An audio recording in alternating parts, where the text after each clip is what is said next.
நேயர்களே, முக்கிய செய்தி. புதுக்கோட்டையில் சாலையில் திடீரென தரையிறங்கிய சிறிய ரக விமானத்தால் பெரும் பரபரப்பானது ஏற்பட்டிருக்கிறது.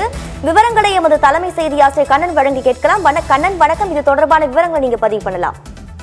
தீபிகா, புதுக்கோட்டை திருச்சி நெடுஞ்சாலையில் நார்த்தாமலை என்ற இடத்தின் அருகே அம்மாசத்திரம் பகுதியில் திடீரென சிறிய ரக பயிற்சி விமானம் சாலையில் தரையிறங்கியதால் அந்த பகுதி முழுவதுமே பரபரப்பு ஏற்பட்டிருக்கிறது. சாலையில் தரையிறங்கிய சிறிய ரக விமானத்தில் கீரனூர் அருகே அம்மாசத்திரம் பகுதியில் பரபரப்பு ஏற்பட்டிருக்கிறது. விமானத்தின் முன்பகுதி திடீரென கலன்று கீழே விழுந்ததால் சாதுரியமாக அந்த விமானி சாலையில் அதை தரையிறக்கி இருக்கிறார். பெரிய சேதம் எதுவும் ஏற்படவில்லை, அசம்பாவிதம் ஏற்படவில்லை. இருந்த போதிலும் புதுக்கோட்டை பகுதியில், புதுக்கோட்டை அருகே நார்த்தாமலை என்ற இடத்தின் அருகே அம்மாசத்திரம் பகுதியில் இருந்து கிளம்பிய அந்த பயிற்சி விமானம் திடீரென நடு ரோட்டில் தரையிறங்கியதால் அந்த பகுதியில் உள்ள மக்கள் அனைவரும் அந்த பகுதியில் குழுமி இருக்கிறார்கள். அதை தரையிறங்குவதற்கான காரணம் மற்றும் விமானத்தில் பாகங்கள் திடீரென தொழில்நுட்ப கோளாறு காரணமாக கலன்று விழுந்ததா அல்லது பழுது காரணமாக திடீரென இந்த தரையிறக்க வேண்டிய சூழல் ஏற்பட்டதா என்பது உள்ளிட்ட பல்வேறு அம்சங்கள் தொடர்பாக அங்கு விசாரணை நடைபெற்று வருகிறது.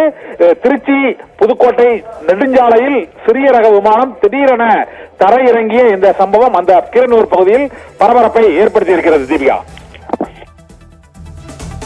தகவல்களுக்கு நன்றி கண்ணன்.